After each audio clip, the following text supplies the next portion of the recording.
नमस्कार मेरे प्यारे साथियों, पीवाईक्यू गाइड यूट्यूब चैनल में आपका एक बार फिर से बहुत बहुत स्वागत है। जैसा कि आपको पता है, हमारे चैनल पीवाईक्यू गाइड पर एसएससी जीएस एक्स की सीरीज चल रही है। ये एक मार्क्स बूस्टर सीरीज है जो आपके एसएससी सीजीएल और सीएचएसएल मेंस 2024 के लिए काफ़ी महत्वपूर्ण है। इसके आज हम 5वें भाग को देखेंगे। इसके 4 भाग आ चुके हैं। जिसने अभी तक 4 पार्ट्स नहीं देखे हैं तो मैं उनसे रिक्वेस्ट करूंगा कि सबसे पहले आप उन 4 पार्ट्स को देखिए और अपने नोट्स बनाइए। वीडियो का एक एक मिनट महत्वपूर्ण है। सभी जो भी चीज़ें इंपॉर्टेंट हैं आपके एग्ज़ाम के लिए पूछी जा चुकी हैं या पूछी जा सकती हैं, दोनों ही कवर की गई हैं। इससे पहले हमने भाग 4 में बुक्स एंड ऑथर्स को कवर किया था। अब हम भाग 5 में वाइसराय और गवर्नर जनरल से रिलेटेड जो भी क्वेश्चंस एसएससी के द्वारा पूछे जा चुके हैं उनको हम कवर करने की एक छोटी सी कोशिश आपके मार्क्स बढ़ाने के लिए कर रहे हैं। आइए शुरुआत करते हैं। कंबाइंड ग्रेजुएट लेवल टायर 1 2024 में क्वेश्चन पूछा गया कि राजा राम मोहन राय ने लीगली मतलब कानूनी तौर पर सती प्रथा को एबॉलिश करने के लिए जो काम किया था उसमें इनकी मदद किसने की थी। तो किस गवर्नर जनरल ने राजा राम मोहन राय की मदद की थी सती प्रथा को लीगली एबॉलिश करने के लिए, कानूनी रूप से ख़त्म करने के लिए। मतलब एक एक्ट आया था सती प्रथा को एबोलिशन करने के लिए, वो आया था 1829 में। लॉर्ड विलियम बेंटिक की मदद से राजा राम मोहन राय जी ने ये सब किया। अब क्वेश्चंस डिफरेंट एग्जाम्स में पूछे गए हैं। The custom of sati was banned through the legislation in which year, तो आपका आंसर होगा 1829। या in which year sati system was abolished by William Bentinck, तो फिर आपका करेक्ट आंसर क्या आएगा 1829। विलियम बेंटिक ने 1829 में सती प्रथा को ख़त्म किया। सती प्रथा के लिए लेजिस्लेशन यानी नियम कानून कब आए थे बैन करने के लिए, तो 1829 में। नेक्स्ट क्वेश्चन पूछा गया है, गवर्नर जनरल कौन था जिन्होंने सती की प्रैक्टिस को के अगेंस्ट लॉ को इनेक्ट किया था दिसंबर 1829 में, तो करेक्ट आंसर है लॉर्ड विलियम बेंटिक। आप देख सकते हैं ये सीपीओ में पूछा गया है और ये आपके सीजीएल 2024 अभी लेटेस्ट एग्जाम में पूछे गए क्वेश्चंस हैं। अब एनसीईआरटी पर अगर फोकस करें तो एनसीईआरटी जो हमारी themes in Indian history part 3 है, उसका जो चैप्टर है थीम 11 रिवेल्स एंड द राज, इसमें रिवॉल्ट ऑफ 1857 और उसके रिप्रेजेंटेशंस हैं। उसमें बताया गया है कि under the leadership of governor general Lord William Bentinck, ये वाली लाइन पढ़ रहा हूँ मैं आपके लिए, ब्रिटिशर्स ने बहुत सारी पॉलिसी को एडॉप्ट किया। कैसे? इंडियन सोसाइटी को रिफॉर्म करने के लिए। जैसे वो वेस्टर्न एजुकेशन लेके आए, वेस्टर्न इंस्टीट्यूशंस को खोला, वेस्टर्न आइडियाज़ को इंट्रोड्यूस किया और जो इंडियन सोसाइटी की मदद से उन्होंने इंग्लिश मीडियम स्कूल, कॉलेज और यूनिवर्सिटी बनाए जहाँ पे वेस्टर्न साइंस पढ़ाई गई। और साथ ही साथ ब्रिटिशर्स ने जो कस्टम्स से हार्श कस्टम्स से उनको एबॉलिश किया, जैसे सती था, और हिंदू विडो थी उनकी रीमैरिज को परमिट किया। तो आपको ध्यान रखना है कि आपके एनसीईआरटी में भी ये चीज़ें मेंशन है। अबर पास 3 जो हमारी एक एनसीईआरटी की बुक है, उसमें भी राजा राम मोहन राय के लिए वोमेन कास्ट एंड रिफॉर्म में राजा राम मोहन राय का नाम है, उसमें भी लिखा है कि 1829 में सती बैन की गई थी। क्लियर है? अभी हमने एक लूसेंट से एक स्क्रीनशॉट आपके लिए प्रस्तुत किया है। ये लॉर्ड विलियम बेंटिक जी के बारे में आपको बताएंगे जो जो इम्पोर्टेंट है। साथ ही साथ मैं बता देता हूँ वीडियो लंबी होने वाली है, तो आप अपने कॉपी पेन लेके फ्री होके नोट्स बनाइए अपने और उनको रिवाइज कीजिए। जो जो पॉइंट मैं बता रहा हूँ उनको नोट डाउन करते जाइए, ठीक है? और साथ ही साथ इस वीडियो के लास्ट में आपको एक शॉर्ट ट्रिक की सीरीज बताई जाएगी, शॉर्ट ट्रिक बताई जाएगी, जिससे कि आपको जो गवर्नर जनरल की सीरीज है, वायसराय की सीरीज है, वो याद हो जाएगी क्रम से। क्लियर है? आइए, सबसे पहले लॉर्ड विलियम बेंटिक को father of modern western education बोला गया है, ये आपको ध्यान रखना है। इन्होंने सती को एबॉलिश किया था, दूसरा पॉइंट आपको ये याद रखना है। तीसरा पॉइंट आपको क्या याद रखना है कि इन्हीं के टाइम पर मैसूर का एनेक्सेशन हुआ था। चौथा पॉइंट, रंजीत सिंह के साथ 1831 में परपेचुअल फ्रेंडशिप की ट्रीटी साइन हुई थी। ये वेरी इंपॉर्टेंट है, ये आपके मेंस में पूछे जाने के पूरे पूरे चांसेज हैं। 1831 में लॉर्ड विलियम बेंटिक के टाइम पर जो परपेचुअल फ्रेंडशिप की ट्रीटी है वो राजा रंजीत सिंह के साथ साइन हुई थी। और आपको ध्यान रखना है कि 1833 का चार्टर एक्ट भी आया था। 1833 के चार्टर एक्ट से क्या हुआ था कि जो गवर्नर जनरल आपके जो बंगाल के हुआ करते थे, अब उसकी डेजिग्नेशन चेंज कर दी गई, उन्हें बना दिया गया गवर्नर जनरल ऑफ इंडिया। तो इस तरीके से अगर देखा जाएगा, आपसे पूछा जाएगा कि last governor general of Bengal कौन होगा, तो लॉर्ड विलियम बेंटिक। बट आपसे पूछा जाएगा first governor general of India कौन होगा, तो भी कौन होंगे, लॉर्ड विलियम बेंटिक, क्योंकि इनकी डेजिग्नेशन चेंज हुई है। क्लियर है।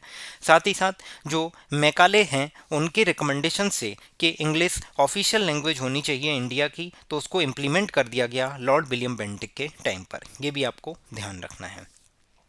कुर्ग का और काचर का जो मिस गवर्नमेंट के कारण एनेक्सेशन किया गया वो भी इन्हीं के टाइम पर किया गया। क्लियर है। अब देखिए, ये हमारे दूसरी बुक जो तरुण गोयल सर की बुक है, ये काफ़ी अच्छी बुक है। इसके लिए भी हमने स्क्रीनशॉट आपके लिए अटैच किया है। यहाँ पे कई सारे फैक्ट्स आपको जानने को मिलेंगे कि सती का प्रोविजन किया गया 1829 में, आपको पता है। और साथ ही साथ जो ठग्स है, THUGS, ठग्स का एलिमिनेशन किया गया किसके द्वारा, इनका नाम आप ध्यान रखिए, कैप्टन स्लीमैन। कैप्टन स्लीमैन, ये आपसे एसएससी ने डिफरेंट डिफरेंट एग्जाम्स में पूछा है। कैप्टन स्लीमैन ने 1830 में एलिमिनेशन ऑफ ठग्स किया था। और ये किसके टाइम पे हुआ है, लॉर्ड विलियम बेंटिक के टाइम पे। लॉर्ड विलियम बेंटिक 1828 से लेकर 1835 तक रहे हैं, जिसमें 33 तक वो गवर्नर जनरल ऑफ बंगाल थे, और 2 साल 1833 से 1835 तक वो गवर्नर जनरल ऑफ इंडिया बने। इस तरीके से उन्हें first governor general of India बोला गया है। क्लियर है। अगर सती की बात करें तो सती की प्रैक्टिस सबसे पहले पुर्तगालियों ने 1515 में सबसे पहले गोवा में बैन की थी। उसके बाद अगर बात करें कि डच ने चिंसुरा में और फ्रेंच ने पुडुचेरी में इसको बैन किया था। ये मैं यहाँ पे पढ़ रहा हूँ, आप देख लीजिए। डच ने चिंसुरा में और फ्रेंच ने पुडुचेरी में बैन किया था। अगर हम फॉर्मली बैन की बात करें तो बंगाल यानी कैलकाटा में 1798 में हुई थी, बट फिर भी आसपास के एरिया में सती की प्रैक्टिस प्रेवलेंट थी। तो फिर क्या हुआ कि ऑफिशियली जब 1829 में जो राजा राम मोहन राय की जो सिस्टर इन लॉ थी वो भी सती प्रथा का शिकार हो गई थी, तो राजा राम मोहन राय जी ने फिर सती के अगेंस्ट जो है एक कैंपिंग की, और जिसमें सभी लैंड्स पर मतलब फॉर्मली बैन कर दिया गया in all the lands Bengal presidency by lord William Bentinck. Clear है। लॉर्ड मैकाले की रिकमेंडेशन के बाद जो इंग्लिश मीडियम हायर एजुकेशन में क्या है, मतलब इम्प्लीमेंट कर दिया गया कि हायर एजुकेशन इंग्लिश मीडियम में ही होगी पूरे देश में। ठीक है। फीमेल इन्फेंटिसाइड और चाइल्ड सेक्रीफाइस जैसे जो भी आपके कस्टम्स थे उनको सप्रेस किया गया। और सबसे पहला चार्टर एक्ट 1833 इन्हीं के सामने मतलब इन्हीं के कार्यकाल में लागू हुआ था, फर्स्ट चार्टर एक्ट 1833, जिसके द्वारा governor general of Bengal governor general of India के नाम से जानने लगा। साथ ही साथ आपको ध्यान रखना है कि जो मैसूर का राजा था उसको डिपोज कर दिया गया था, मतलब पोजीशन से हटा दिया गया था, और मैसूर को क्या किया गया, एनेक्स कर लिया गया था 1831 में। एक चीज़ बहुत इंपॉर्टेंट है, इसको ध्यान आप रखिएगा कि नॉन इंटरवेंशन और नॉन एग्रेशन की पॉलिसी को लॉर्ड विलियम बेंटिक लाए थे, और इसको आगे कुछ जो लोग वाइसरॉय हैं गवर्नर जनरल हैं उन्होंने फॉलो किया था, कुछ ने नहीं किया था। तो आपको ध्यान रखना है कि नॉन इंटरवेंशन और नॉन एग्रेशन की पॉलिसी लॉर्ड विलियम बेंटिक ने लाए थे। साथ ही साथ काचर 1834, जयंती 1832 और कुर्ग 1834 में मेल एडमिनिस्ट्रेशन के आधार पर इनका एनेक्सेशन कर लिया गया था। आगरा प्रोविंस का फॉर्मेशन, ध्यान से सुनिए, आगरा प्रोविंस का फॉर्मेशन 1834 में किया गया था। वैसे आगरा के लिए सिकंदर लोदी को जाना जाता है, बट अगर बोला जाएगा कि आगरा प्रोविंस का फॉर्मेशन ब्रिटिश इंडिया के काल में लॉर्ड विलियम बेंटिक के टाइम पे हुआ था, जो कि 1834 में हुआ था। परपेचुअल फ्रेंडशिप की ट्रीटी महाराजा रंजीत सिंह के साथ 1831 में साइन हुई थी। दूसरा पॉइंट ये भी काफ़ी महत्वपूर्ण है। और जो लॉर्ड विलियम बेंटिक ने एक लाइन बोली थी कि जो कॉटन बीवर्स हैं उनकी जो हड्डियां हैं उनसे इंडिया के प्लेन्स की ब्लीचिंग की जा रही है। The bones of cotton weavers are bleaching the plains of India. Clear है। बहुत सारे इंपॉर्टेंट पॉइंट्स हैं, इनको डाइजेस्ट करना काफ़ी मुश्किल है, इसीलिए मैं आपको बोल रहा हूँ अपने नोट्स प्रॉपर वे में बनाइए, जिससे कि आप उनको रिवाइज करते रहिए और इन्हीं से क्वेश्चंस आपको देखने को मिलेंगे मेंस के एग्जाम में। क्लियर है? आगे देखिए, कौन सा गवर्नर जनरल है जिसने बंगाल सती रेगुलेशन एक्ट को पास किया था? तो कौन थे? Lord William Bentinck. क्लियर है? नेक्स्ट क्वेश्चन एमटीएस 2022 में पूछा गया है, who among the following governor general of Bengal outlawed the practice of sati? Sati की प्रैक्टिस को आउटलॉ कर दिया गया था, मतलब लॉ के आधार पर उसको बैन कर दिया गया था। तो ये किस गवर्नर जनरल के टाइम की बात है? Lord William Bentinck. क्लियर है? नेक्स्ट देख सकते हैं, ये आर्मी कैडेट कॉलेज का एक पेपर होता है, एकेडमिक कंटेंट टेस्ट, फरवरी 2021 में हुआ। इसमें भी पूछा गया है कि who was the first governor general of India? तो करेक्ट आंसर क्या होगा? Lord William Bentinck. Lord William Bentinck को last governor general of Bengal भी बोला जाएगा, last governor general of Bengal. कब हुआ ये हुआ है चार्टर एक्ट ऑफ 1833 के पास होने के बाद, चार्टर एक्ट ऑफ 1833। क्लियर है? First governor general of India कौन बनाया गया 1833 में? तो लॉर्ड विलियम बेंटिक या बेंटेंट जो भी है। ये आरपीएफएसआई में पूछा गया क्वेश्चन है 5 जून 2019 की शिफ्ट 2 में। ऐसे ही एक question governor general of India का और पूछा जा चुका है एसएससी सीजीएल टायर 1 में, उसमें भी पूछा गया है कि ये 12 अगस्त को हुआ था शिफ्ट 2 में। Who was the first governor general of India? तो लॉर्ड विलियम बेंटिक। क्लियर है यहाँ तक? नेक्स्ट देखते हैं, अब हमारा जो फोकस है विलियम बेंटिक से हटके अब कॉर्नवालिस पे आएगा। तो कॉर्नवालिस के टाइम पे पूछा गया है कि किस गवर्नर जनरल ने परमानेंट सेटलमेंट को इंट्रोड्यूस किया था? तो कौन था? जेम्स कॉर्नवालिस या लॉर्ड कॉर्नवालिस। ये आपको ईयर याद रखनी है, 1793। क्या है? 1793। लॉर्ड कॉर्नवालिस के बारे में ये लूसेंट से चीज़ उठाई गई है कि सबसे पहला पर्सन जिसने लॉज को कोडिफाई किया वो कौन था? Lord Cornwallis. लॉर्ड कॉर्नवालिस ने सबसे पहले बंगाल में परमानेंट सेटलमेंट को इंट्रोड्यूस किया था 1793। इसे सिविल सर्विस का फादर बोला गया है इंडिया में। दूसरा पॉइंट आपको ये भी याद रखना है। और इसी के टाइम पर ट्रीटी ऑफ श्रीरंगपट्टनम हुई थी, जिसमें टीपू सुल्तान की डेथ हो गई थी। कब? 1792 में, थर्ड एंग्लो मैसूर वॉर में। Third Anglo Mysore war Lord Cornwallis के टाइम पर हुआ था 1792 में, क्योंकि इसका जो कार्यकाल है 1786 से 1793 है। तो जो थर्ड एंग्लो मैसूर वॉर है वो 1792 में हुआ, जहां पे टीपू सुल्तान की डेथ हो गई और ट्रीटी ऑफ श्रीरंगपट्टनम साइन हुई थी। क्लियर है? एक जॉन सोरे का नाम भी परमानेंट सेटलमेंट के लिए याद किया जाता है, तो आपको बता देते हैं कि अगर इसके प्रोपाउंडर पूछा जाए, एक होता है इंट्रोडक्शन, एक प्रोपाउंडर, कि इसका आइडिया किसने दिया था? तो इसका आइडिया दिया था सर जॉन सोरे ने। इनके टाइम पे पहला चार्टर एक्ट 1793 में पास हुआ था। कौन सा? First charter act 1793। और साथ ही साथ जॉन सोरे के टाइम पर आपका जो बैटल ऑफ खरदा हुआ था, जो कि निजाम और मराठाज के बीच लड़ा गया था। सॉरी, बैटल ऑफ खरदा हुआ था निजाम और मराठा के बीच में। जॉन सोरे के बारे में और जानना है तो आप देख सकते हैं कि जॉन सोरे एक ऐसा पहला सिविल सर्वेंट था जो गवर्नर जनरल बना। तो आपसे क्वेश्चन पूछा जा सकता है, which of the governor general was the first civil servant who become the governor general? तो सर जॉन सोरे, जिन्होंने जो परमानेंट सेटलमेंट के आइडिया को प्रोपाउंड किया था बंगाल में। क्लियर है?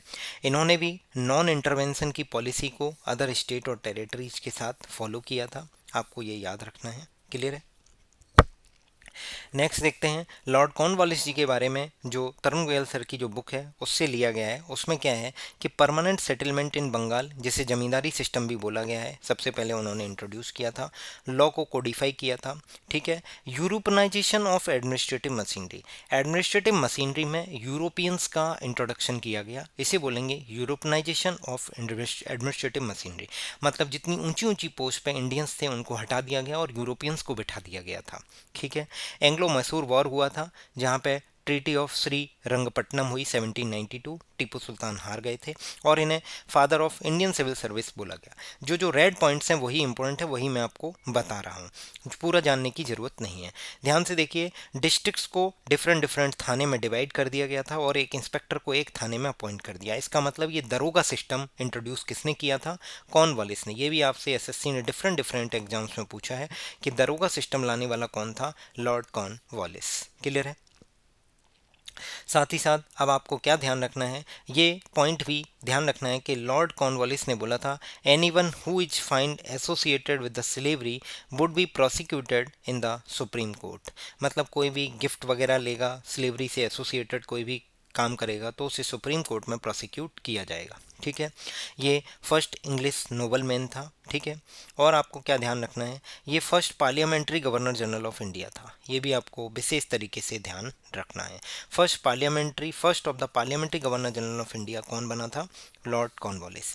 वेरी मच इंपॉर्टेंट कि पहला गवर्नर जनरल जो इंडिया में मरा था वो था लॉर्ड कॉर्नवालिस, जिसकी जो ग्रेव है, मतलब उसकी जो कब्र है, वो गाजीपुर यूपी में है, गाजीपुर उत्तर प्रदेश। क्लियर है। नेक्स्ट देखते हैं, जो इंडियन हिस्ट्री पार्ट 3 आपकी एनसीईआरटी की बुक है, उसमें भी एक टाइमलाइन है जहाँ पे आपको ऑलरेडी मेंशन किया गया है कि परमानेंट सेटलमेंट इन बंगाल जो है वो 1793 में हुआ था। आपको ये चीज़ बिल्कुल बिल्कुल याद रखनी है। क्लियर है, डेफिनेटली।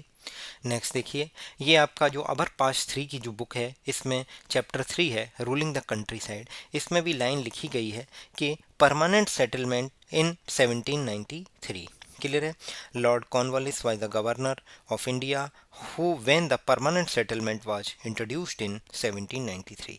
इसके अलावा आपको कुछ भी चीज़ नहीं ध्यान रखनी। बाकी मैं आपको थोड़ा सा बता देता हूँ कि परमानेंट सेटलमेंट में जो राजा थे, जो तालुकदार थे, उनको जमींदार की तरह रिकॉग्नाइज किया गया, तभी इसको जमींदारी सिस्टम भी बोला गया। उनको, राजा और तालुकदार को बोला गया कि आप जमींदार हो, और जो किसान हैं उनसे आप रेंट कलेक्ट करो और कंपनी को वो रेवेन्यू पे करो। वो क्या है, वो फिक्स कर दिया गया था परमानेंटली, मतलब वो फ्यूचर में कभी भी इंक्रीज नहीं होगा। बट साथ ही साथ क्या होता है, ये किस लिए किया गया, इससे कि रेगुलर फ्लो बना रहेगा कंपनी के खजाने में। किसका? आपका रेगुलर फ्लो बना रहेगा रेवेन्यू का। इसलिए लॉर्ड कॉर्नवालिस ने परमानेंट सेटलमेंट को इंट्रोड्यूस किया था बंगाल वाले एरिया में। अगर आपसे बात करूं themes in Indian history part 3 में, जो थीम 10 है, उसमें colonialism and the country side, उसमें आपको बताया गया है कि बुर्दवान नाम की एक जगह थी, इसकी नीलामी हो गई। क्यों? क्योंकि जब वहाँ के जो किसान थे, मतलब वो रेवेन्यू नहीं दे पा रहे थे, तो वो जो एरियर इकट्ठा हो गया था, जो अमाउंट वो पे नहीं कर पा रहे थे, तो लास्ट में बोला गया कि अब आप इसकी नीलामी कर दो, आपको गद्दी बेचनी पड़ेगी। तो वही हुआ है। देखिए, इसमें बोला गया है permanent settlement came into operation in 1793। पहली बात, east India company had fix the revenue that each जमींदार हैड टू पे। ये हर एक जमींदार को कुछ ना कुछ अमाउंट पे करना होगा, वो फिक्स कर दिया गया था। The estate those who failed to pay were to be auctioned to recover the revenue। जो वो अमाउंट पे करने में फेल हो गई थी, उनका ऑक्शन किया गया। क्यों? रेवेन्यू को रिकवर करने के लिए। तो इसी तरीके से 1797 में 4 साल बाद जो अमाउंट बुर्धवान, जो इसको प्रेजेंट में बर्धवान बोला गया है, एक पब्लिक इवेंट था, इसका ऑक्शन किया गया। क्योंकि जो राजा के महल थे बड़े बड़े, उनको बेच दिया गया, ई स्टेट्स बोला गया है जिन्हें, उनको बेच दिया गया, ऑक्शन कर दी गई, क्योंकि वो रेवेन्यू चुका नहीं पाए थे। क्लियर है। अब अगर CHSL 2023 टायर 1 की बात करें तो उसमें पूछा गया है कि लॉर्ड कॉर्नवालिस ने परमानेंट सेटलमेंट स्टार्ट कहाँ से किया था, तो आपको पता है बंगाल एंड बिहार। बंगाल, बिहार, उड़ीसा, ये तीनों एक ही प्रोविंस होते हैं। क्लियर है। CHSL 2023 में सेम लॉर्ड कॉर्नवालिस पे एक क्वेश्चन और पूछा गया है कि किसने परमानेंट सेटलमेंट की पॉलिसी 1793 में इंट्रोड्यूस की थी, जिससे कि ईस्ट इंडिया कंपनी और उसके जो लैंडलॉर्ड थे उनका रेवेन्यू फिक्स हो गया था। तो वो क्या थी? आपकी लॉर्ड कॉर्नवालिस। नेक्स्ट क्वेश्चन हम देखना चाहेंगे कि जो CHSL 2022 टायर 1 में कॉर्नवालिस पर फिर से पूछा गया है, who was the governor of Bengal when the permanent settlement was introduced there in 1793। अब देखिए, इसमें साफ साफ लिखा गया है कि परमानेंट सेटलमेंट बंगाल में ही इंट्रोड्यूस किया गया था 1793 में, चार्ल्स कॉर्नवालिस के टाइम पर, या Lord Cornwallis. Head constable minister Delhi police का जो एग्जाम होता है 2022 में हुआ, इसमें भी सेम क्वेश्चन पूछा गया है कि permanent settlement was introduced by which of the following governor general of British east India company इन 1793। तो 1793 में ब्रिटिश इंडिया के किस गवर्नर जनरल के द्वारा परमानेंट सेटलमेंट की जो नीति है उसको इंट्रोड्यूस किया गया था, तो वो थे लॉर्ड कॉर्नवालिस। क्लियर है। नेक्स्ट मैंने आपको बताया था कि उसने कॉर्नवालिस ने जो डिस्ट्रिक्ट्स थे उनको थाने में डिवाइड कर दिया था, जितने डिस्ट्रिक्ट्स थे उनको किस में डिवाइड किया था, थाने में, और हर थाने में एक इंस्पेक्टर को बिठा दिया था यानी दरोगा। यानी आप देख सकते हैं कि दरोगा सिस्टम 1792 में कौन सा गवर्नर जनरल ने इंट्रोड्यूस किया था, तो लॉर्ड कॉर्नवालिस। ये आपसे सीजीएल 2024 में पूछा गया है। अब ये देखिए, यही सेम क्वेश्चन आपसे डिफरेंट डिफरेंट एग्जाम में एसएससी पूछ चुका है। देखिए, ये सिलेक्शन पोस्ट का एग्जाम है, इसमें क्या है, हु इंट्रोड्यूस द दरोगा सिस्टम। इतने से ही आपको समझ में आ जाएगा कि दरोगा सिस्टम किसने इंट्रोड्यूस किया था। तो दरोगा सिस्टम इंट्रोड्यूस करने वाले कौन थे, दरोगा सिस्टम इंट्रोड्यूस करने वाले थे आपके जो हैं लॉर्ड कॉर्नवालिस। लॉर्ड कॉर्नवालिस ने दरोगा सिस्टम इंट्रोड्यूस किया था, replacing zamindari thanedars under direct control of the district head and its payroll. समझ में आ गया। नेक्स्ट देखते हैं, एमटीएस के एग्जाम में 2021 में पूछा गया है कि रिचर्ड वेलेस्ली गवर्नर जनरल किस पीरियड में रहा है। ठीक है, तो रिचर्ड वेलेस्ली या लॉर्ड वेलेस्ली का नाम गवर्नर जनरल रहे थे 1798 से 1805 के बीच में। देखिए, लूसेंट में लॉर्ड वेलेस्ली के लिए क्या क्या चीज़ें मेंशन की गई हैं। तो लॉर्ड वेलेस्ली वो हैं जिन्होंने सब्सिडरी अलायंस को स्टार्ट किया था। सब्सिडरी अलायंस के लिए लॉर्ड वेलेस्ली का नाम आप याद कर सकते हैं। और सबसे पहले निज़ाम अली थे, जो हैदराबाद के निज़ाम थे, फर्स्ट इंडियन नेटिव थे जिन्होंने सब्सिडरी अलायंस के सिस्टम को एक्सेप्ट किया था। ये भी आपको ध्यान रखना है। क्लियर है। साथ ही साथ जो फोर्थ एंग्लो मैसूर वॉर था, जिसमें टीपू सुल्तान की डेथ हो गई थी, वो भी इन्हीं के टाइम पे हुआ था। और साथ ही साथ सेकेंड एंग्लो मराठा वॉर भी इन्हीं के टाइम पर हुआ। तरुण गोयल सर की बुक में दिया गया है कि वेलेस्ली जल्दी उठ जाता था, घंटी बजाता था, इसलिए आप देख सकते हैं इसका जो दूसरा नाम था उसका नाम था लॉर्ड मॉर्निंगटन। क्या नाम था, लॉर्ड मॉर्निंगटन। सब्सिडरी अलायंस इसने इंट्रोड्यूस किया था और निजाम ऑफ हैदराबाद फर्स्ट थे सब्सिडरी अलायंस को एक्सेप्ट करने वाले। ये भी क्वेश्चन एसएससी पूछ चुका है। साथ ही साथ आपको ध्यान रखना है सेकेंड एंग्लो मराठा वार, जिसमें ट्रीटी ऑफ बसीन हुई थी 1802 में, और टीपू सुल्तान डेथ हो गई थी फोर्थ एंग्लो मैसूर वॉर में, वो भी इसी के टाइम पे हुआ। और लॉर्ड वेलेस्ली ने फोर्ट विलियम कॉलेज कलकत्ता में इस्टेब्लिश किया था। क्या, फोर्ट विलियम कॉलेज कलकत्ता में। अब एक क्वेश्चन आता है कि कौन सा ऐसा बंदा है जिसने खुद के लिए नया महल बनाया था इंडिया में, तो वो वही था आपके लिए गवर्नमेंट हाउस बनाया था मैसिव पैलेस कलकत्ता में, तो वो कौन था, लॉर्ड वेलेस्ली। ये रेलवे पूछ चुका है, in 1798 who became the governor general and built a massive place government house for himself in Calcutta. तो क्या नाम है, लॉर्ड वेलेस्ली। मतलब इसको फोर्ट विलियम से ही बोला गया है। अगला देखिए, सीजीएल 2024 में डलहौजी जी को लेके बहुत सारे क्वेश्चन पूछे गए हैं कि डॉक्ट्रिन ऑफ लैप्स एक एनेक्सेशन की पॉलिसी थी, ये कौन से गवर्नर जनरल लेके आए, तो लॉर्ड डलहौजी। देखिए, लॉर्ड डलहौजी को लेके ऑलरेडी हमारे अवर पास थ्री जो एनसीईआरटी की बुक है उसमें ऑलरेडी इस चीज़ को मेंशन किया गया है। चैप्टर 2 में फ्रॉम ट्रेड टू टेरिटरी इसमें लिखा गया है Lord Dalhousie who was the governor general from 1848 से 1856, जिन्होंने डॉक्ट्रिन ऑफ लैप्स की पॉलिसी को लेकर आए थे। ये डॉक्ट्रिन ऑफ लैप्स की पॉलिसी क्या थी, इस डॉक्ट्रिन ऑफ लैप्स की पॉलिसी क्या थी कि जिस इंडियन रूलर का कोई भी मेल हायर नहीं होगा, मतलब उसका जो सक्सेसर है अगर कोई मेल पर्सन नहीं होगा, तो फिर कंपनी वो उसका जो राज्य है वो कंपनी की टेरिटरी में इंक्लूड कर लिया जाएगा, उसको एनेक्स कर लिया जाएगा। इस तरीके से एक एक करके बहुत सारे किंगडम के ऊपर डॉक्ट्रिन ऑफ लैप्स अप्लाई की गई। और ये आपको नाम याद रखने हैं। सबसे पहले सतारा डिस्ट्रिक्ट है जो डॉक्ट्रिन ऑफ लैप्स का शिकार हुआ। सतारा है, संबलपुर है, उदयपुर है, नागपुर है और झांसी है। ये सीक्वेंस जरूर याद रखिए। सबसे पहले सतारा है, देन संबलपुर है, संबलपुर के बाद उदयपुर, फिर नागपुर और आपका झांसी। क्लियर है। अब देखिए लॉर्ड डलहौजी जी के बारे में जो आपका लूसेंट की बुक में दिया गया है कि इनका जो एक्चुअल नेम है ये आप ध्यान रख सकते हैं कि जेम्स एंड्रू ब्राउन रेमेसे इनका एक्चुअल नेम था, सबसे पहली बात। दूसरा, ध्यान से, विडो रीमैरिज बिल किसने इंट्रोड्यूस किया था, window remarriage bill Lord Dalhousie ने इंट्रोड्यूस किया था। और साथ ही साथ डॉक्ट्रिन ऑफ लैप्स किसने इंट्रोड्यूस किया, आपके लॉर्ड डलहौजी ने, जिसमें सबसे पहले सतारा को कैप्चर किया गया, फिर जैतपुर, संबलपुर, भगत, उदयपुर, झांसी, नागपुर, इस तरीके से आप याद कर सकते हैं। अब ध्यान से देखिए, जो बरार का एनेक्सेशन है 1853 में हुआ था, और अवध का एनेक्सेशन 1856 में हुआ। वो डॉक्ट्रिन ऑफ लैप्स के आधार पर नहीं हुआ था, वो मेल एडमिनिस्ट्रेशन के आधार पर हुआ था। ये भी आपसे पूछा जाता है कि एक ऐसा डिस्ट्रिक्ट बताइए, एक ऐसा प्रोविंस बताइए जिसका एनेक्सेशन मेल एडमिनिस्ट्रेशन के आधार पर किया गया, तो वो था अवध, 1856 में हुआ था। गोरखा रेजिमेंट को रेज करने वाला जो बंदा है जो है वो भी कौन है? लॉर्ड डलहौजी।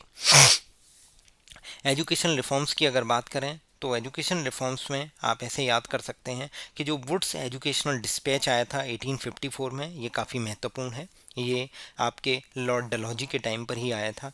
एक रुड़की में एक इंजीनियरिंग कॉलेज अगर बनाया गया तो लॉर्ड डलहौजी के काम है ये। और साथ ही साथ फर्स्ट रेलवे लाइन इंट्रोड्यूस की थी 1853 में बॉम्बे से थाने के बीच। और एक और इम्पोर्टेंट चीज़ है कि जो मॉडर्न पोस्टल सिस्टम है वो भी किसकी देन है? इलेक्ट्रिक टेलीग्राफ की जो बात है वो भी इसी ने स्टार्ट किया था। मतलब पब्लिक वर्क्स में अगर बात करें तो रेलवे की, टेलीग्राफ की, पोस्टल सिस्टम की, इस सब का श्रेय जाता है आपके लॉर्ड डलहौजी को। क्लियर है? कराची में, बॉम्बे में और कलकत्ता में हार्बर बनाए और ग्रांड ट्रंक रोड पे वर्क स्टार्ट किया था। अब लॉर्ड डलहौजी के बारे में जो तरुण गोयल सर की बुक में है वो भी मैं बता देता हूँ कि ये सबसे पहले यंगेस्ट गवर्नर जनरल था। इसका करेक्ट नाम था जेम्स एंड्रयू रैमसे, मतलब रियल नेम था। सेकंड चीज़ आपको ध्यान रखनी है, इसने रेलवे के लिए, पोस्ट के लिए और टेलीग्राफ्स के लिए काम किया था। इसे मेकर ऑफ मॉडर्न इंडिया बोला गया है। फर्स्ट इंडियन रेलवे चली थी 1853 में, कहाँ से? बॉम्बे से थाने के बीच। क्लियर है? दूसरा, टेलीग्राफ लाइंस बिछाई गई थी। पहली कहाँ से कहाँ तक? कलकत्ता से आगरा। ये एसएससी पूछ चुकी है कि पहली टेलीग्राफ लाइन 1853 में कलकत्ता टू आगरा। और यदि यही इंडियन रेलवे की लाइन होती तो बॉम्बे टू थाने। और डॉक्ट्रिन ऑफ लैप्स को इंट्रोड्यूस करने वाला भी कौन था? लॉर्ड डलहौजी। इस तरीके से डॉक्ट्रिन ऑफ लैप्स के बारे में मैं ऑलरेडी आपको बता चुका हूँ कि जब कोई राजा मर जाएगा, अगर उसका सक्सेसर मेल पर्सन नहीं होगा तो कंपनी, ईस्ट इंडिया कंपनी की टेरिटरी में उसको एक्वायर कर लिया जाएगा। और इस तरीके से सबसे पहले सतारा को एक्वायर किया गया था 1848 में। क्लियर है? क्या नाम है? सतारा। साथ ही साथ ध्यान से देखिए, पोस्टल डिपार्टमेंट इंट्रोड्यूस किया था, जिसमें सबसे पहली जो डाक टिकट थी, फर्स्ट पोस्टेज स्टाम्प थी, वो सिंध डिस्ट्रिक्ट में लगाई गई थी 1852 में। इसे सिंध डाक बोला गया। ये राउंड शेप में थी। क्लियर है? यहाँ तक क्लियर है? कोई दिक्कत? अगला आप देख सकते हैं जो मैं आपको बताने जा रहा हूँ कि गंगा कैनाल का जो कंस्ट्रक्शन है वो भी लॉर्ड डलहौजी की देन है। और इसे इनॉग्रेट किया गया था 8 अप्रैल 1854 को। ठीक है? और उसी के साथ ग्रांड ट्रंक रोड के कंस्ट्रक्शन की बात करते हैं तो वो भी लॉर्ड डलहौजी के ही क्रेडिट का को श्रेय जाता है इस चीज़ का। रुड़की में इंजीनियरिंग कॉलेज या फादर ऑफ टेक्निकल एजुकेशन की बात करें, क्योंकि इंजीनियरिंग कॉलेज मतलब टेक्निकल एजुकेशन, तो दोनों ही चीज़ें आप याद रख सकते हैं। 1853 का चार्टर एक्ट भी इसी के टाइम पे आया था। और अगर रिलीजियस डिसेबिलिटीज एक्ट की बात करें तो 1856 में जो इसी के कार्यकाल में पास हुआ। और इसमें दो जो है वॉर हुए, एक सेकंड एंग्लो बर्मीज वॉर था, एक second Anglo Sikh war Lord Dalhousie के टाइम पर ही हुआ। आप जो नोट्स बना रहे हैं उसमें लॉर्ड डलहौजी के नीचे ये पॉइंट्स देखते जाइए जो जो मैं आपको बता रहा हूँ। पूरी किताब पढ़ेंगे। देखिए, सीधी बात यह है कि कुछ पॉइंट्स जो एग्जाम में पूछे ही पूछे जाते हैं, हर बच्चा सही करके आएगा, एटलीस्ट वो तो आपको आनी चाहिए। उसके बाद आप बाकी की चीज़ें जानिए। तो जो जो इम्पोर्टेंट है वो मैं आपको बता रहा हूँ, उसको नोट डाउन कीजिए। और एसएससी डिफरेंट डिफरेंट एग्जाम्स में इन्हीं क्वेश्चंस को पूछ चुका है। अगला देखिए, लॉर्ड डलहौजी जो गवर्नर जनरल था उसने इंट्रोड्यूस कौन सी पॉलिसी को इंट्रोड्यूस किया था ब्रिटिश एम्पायर को एक्सपेंशन करने के लिए? वो की डॉक्ट्रिन ऑफ लैप्स। क्या थी? Doctrine of lapse. अगला क्वेश्चन, ये एनसीईआरटी में एग्जैक्ट लाइन उठाई गई है कि अवध के किंग, जो अवध का किंगडम है उसके लिए एक लाइन बोली थी। ये किसने बोली है? कि this is a cherry that will drop into our mouth in on one day. मतलब ये अवध जो है एक चेरी के समान है जो एक दिन आपके मुंह में खुद आकर गिरेगा। तो वो किसने बोली थी? लॉर्ड डलहौजी ने, क्योंकि अवध को मेल एडमिनिस्ट्रेशन के आधार पर एनेक्स किया गया था। ये लाइन साफ साफ लिखी है अवध रिवॉल्ट में, जो themes in Indian history part 3 जो बुक है हमारी, इसमें थीम 11 में अगर जाएंगे तो लिखा है, in 1851 governor general lord Dalhousie describe the kingdom of Awadh as a cherry that will drop into our mouth one day। और 5 ईयर्स 1856 में किंगडम को फॉर्मली एनेक्स कर लिया गया था ब्रिटिश एम्पायर्स के द्वारा on the ground of male administration. ध्यान रखना है, डॉक्ट्रिन ऑफ लेफ्ट के आधार पर नहीं हुआ था। एक क्वेश्चन आपसे पूछा जा सकता है कि इनमें से कौन सा डॉक्ट्रिन ऑफ लेफ्ट के आधार पर एनेक्स नहीं किया गया, तो उसका करेक्ट आंसर होगा अवध। देखिए, एसएससी फिर से पूछ चुकी है कि which of the following governor of India formulated the doctrine of lapse policy to deal with the issue of succession in the Indian states during colonial rule.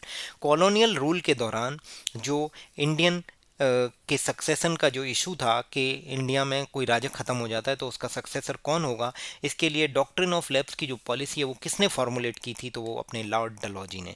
ये स्टेनोग्राफर के एग्जाम में एसएससी पूछ चुकी है। अब हमारा नेक्स्ट टारगेट वॉरेन हेस्टिंग्स है। Boring तो क्वेश्चन में बोला गया है who was the governor general of Bengal when treaty of Salbai was sign. तो ट्रीटी ऑफ सालवाई जो साइंड हुई थी वो वॉरेन हेस्टिंग्स के टाइम पे हुई थी। ये सीआरपीएफ के एग्जाम में पूछा गया है। अब देखिए, जो हमारा एनसीईआरटी अवर पास 3 है, इसमें चैप्टर 2 है फ्रॉम ट्रेड टू टेरिटरी, उसमें साफ साफ लिखा गया है कि जो सबसे पहला जो एंग्लो मराठा वार हुआ था वो 1782 में एंड हुआ था विद द ट्रीटी ऑफ सालवाई। तो यानी 1782 में ट्रीटी ऑफ सालवाई हुई थी। फिर सेकंड एंग्लो मराठा वार में कुछ नहीं हुआ। थर्ड एंग्लो मराठा वार में क्या हुआ था कि मराठाओं को क्रश कर मतलब ख़त्म कर दिया गया था पूरी पूरी तरह, और जो पेशवा थे उन्हें रिमूव करके बिठूर में भेज दिया कानपुर के पास, और उनकी पेंशन बांधी गई थी। क्लियर है। तो ट्रीटी ऑफ सालवाई 1782 में हुई है, वॉरेन हेस्टिंग्स के टाइम पे हुई। वॉरेन हेस्टिंग्स के लिए लूसेंट में क्या दिया गया है, तो वॉरेन हेस्टिंग्स जो है गवर्नर ऑफ बंगाल थे। तो ये कौन थे? Last governor of Bengal, last governor of Bengal थे। First governor of Bengal Robert Clive था, यानी लॉर्ड क्लाइव बोला गया है जिसे, और लास्ट जो गवर्नर ऑफ बंगाल थे वो वॉरेन हेस्टिंग्स थे। इन्होंने जो ड्यूल गवर्नमेंट है उसको एबोलिश किया था। किसको एबोलिश किया था? ड्यूल गवर्नमेंट को।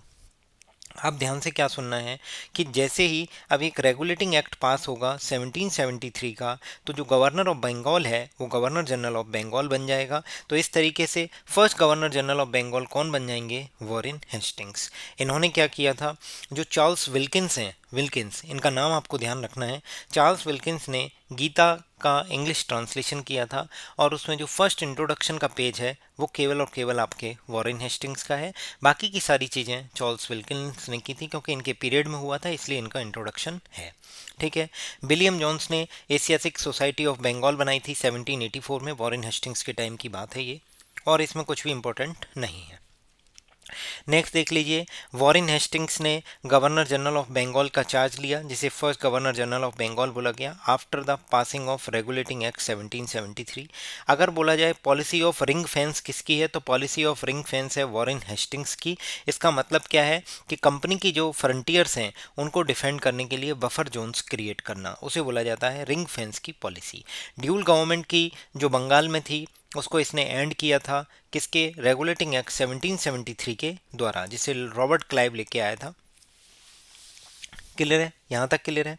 और नेक्स्ट अब जो हम बात कर रहे हैं जो बहुत इंपॉर्टेंट है वो ये है कि फर्स्ट एंग्लो मराठा वार जो है वो ट्रीटी ऑफ सालवाई से एंड हुआ 1782 में, और second Anglo Maratha Mysore war, ध्यान से सुनिए, ये एंग्लो मैसूर है और ये यहाँ पे एंग्लो मराठा है, ये जो एंड हुआ था वो ट्रीटी ऑफ मैंगलोर के साथ 1784 में। ये सब चीज़ें आप नोट डाउन करते रहिए और इनको टाइम टू टाइम रिवाइज करते रहिए, आपके फैक्ट मजबूत होंगे और आपके मेंस के पेपर में इन्हीं में से क्वेश्चंस पूछे जाने हैं जो चीज़ें मैं आपको बता रहा हूँ।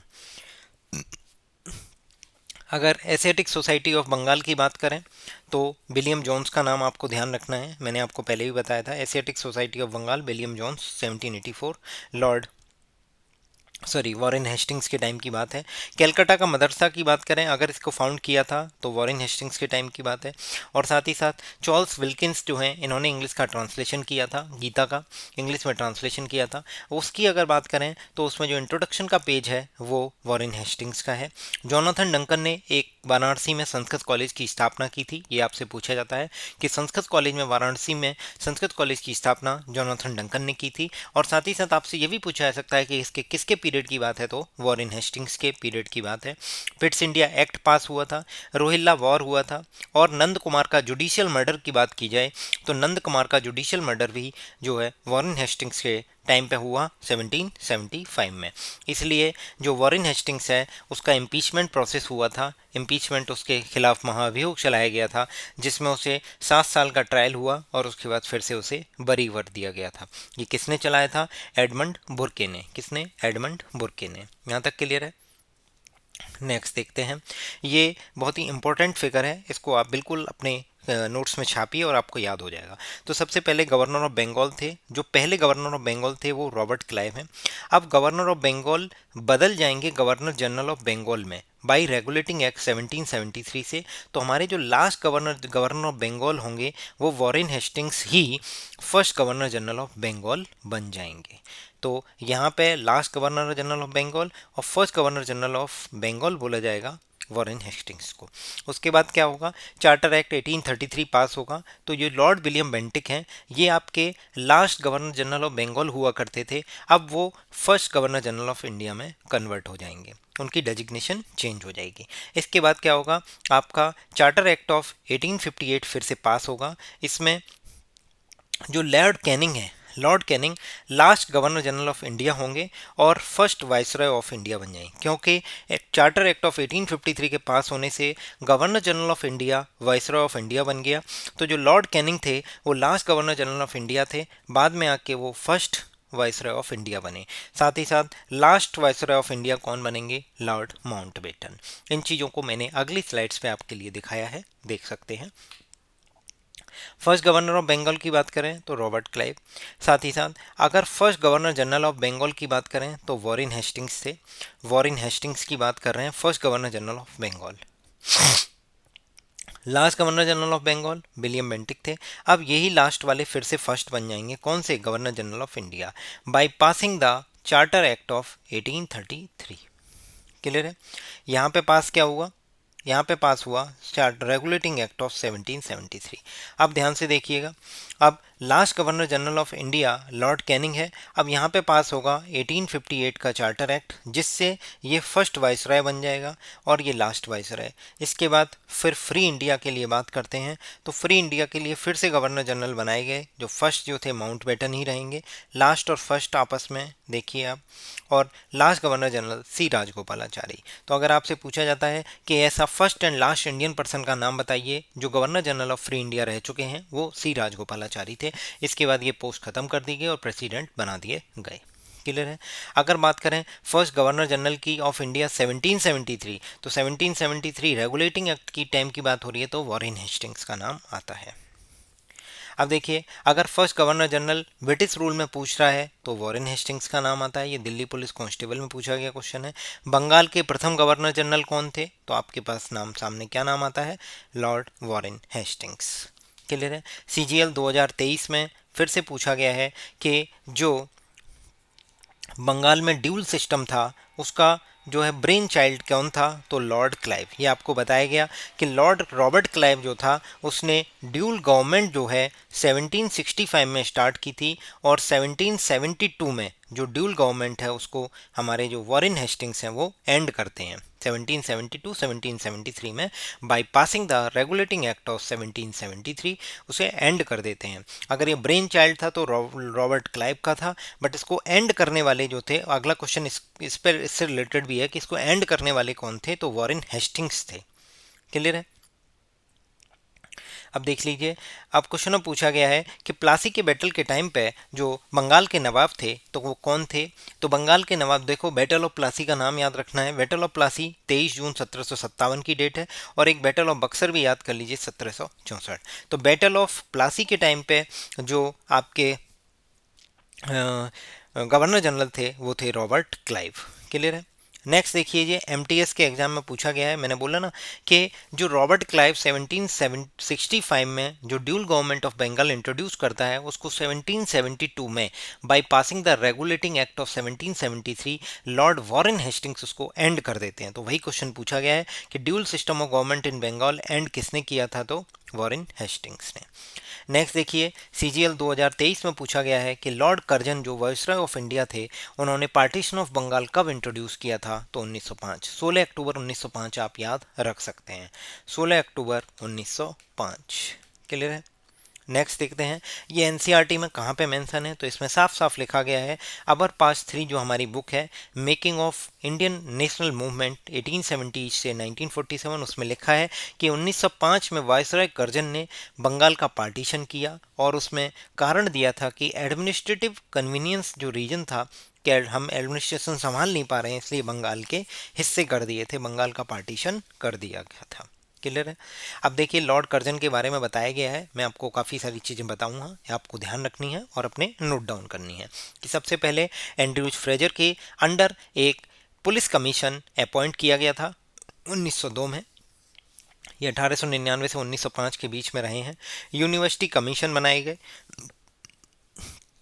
यूनिवर्सिटी एक्ट 1904 पास किया गया था, कैलकाटा कॉरपोरेशन एक्ट 1899 पास किया गया था, Indian coinage and paper currency act 1899 में पास हुआ था, पार्टीशन ऑफ बंगाल 1905 में हुआ था। इसे कार्डिनल ब्लंडर ऑफ कर्जन बोला गया। What is called cardinal blunder of Curzon, SSC पूछ चुकी है, तो आपका आंसर होगा partition of Bengal that took place on 16 October 1905। Victoria memorial का जो आइडिया था वो भी किसका है, लॉर्ड कर्जन का, जो कि 1906 में इसकी फाउंडेशन रखी गई और 1921 में इसको ओपन किया गया। नेक्स्ट अगर लॉर्ड कर्जन जी के बारे में और देखते हैं तो उसमें लिखा गया है कि पार्टीशन ऑफ बंगाल 16 अक्टूबर 1905 को हुआ। बंगाल प्रॉपर और ईस्ट बंगाल एंड असम दो हिस्से बना दिए गए थे। क्लियर है। एक ये वेरी इंपॉर्टेंट लाइन है, ये एसएससी पूछती है, इवन कई बार डिफरेंट डिफरेंट एग्जाम्स में पूछा गया है।